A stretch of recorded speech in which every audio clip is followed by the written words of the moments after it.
In today's video, I'm going to teach you how to build a content calendar in Smartsheet, Marketing Use 2026.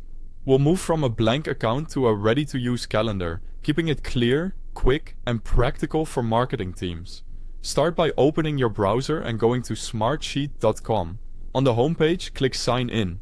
Use your preferred option, email and password, single sign-on, or a connected provider, then confirm any prompts. That's all you need here. Once you're in, Smartsheet will take care of the rest. After you log in, you'll land on your home page. Think of home as your control center.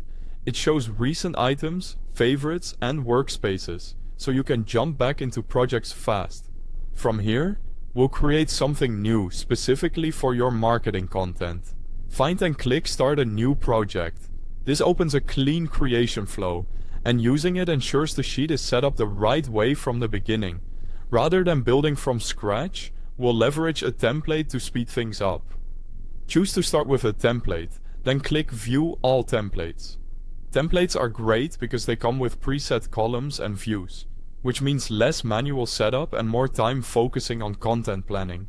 If you ever need to standardize across a team, this approach helps maintain consistency.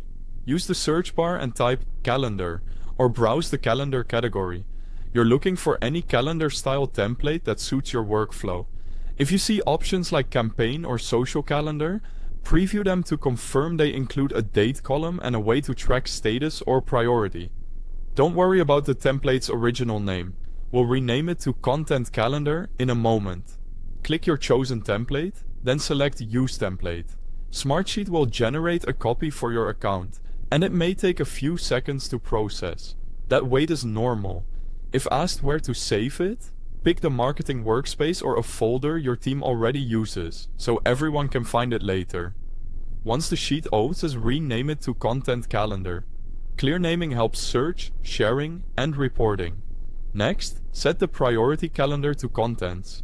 If your template includes a priority, category, or type column, make sure it identifies items as content so you can filter and visualize only marketing content. In Calendar View, confirm the correct date column is mapped and that your content category is selected, so your calendar displays the right items. And that's it. You've created a content calendar in Smartsheet, ready for scheduling campaigns, posts, and launches. Save, share with your team, and you're good to go.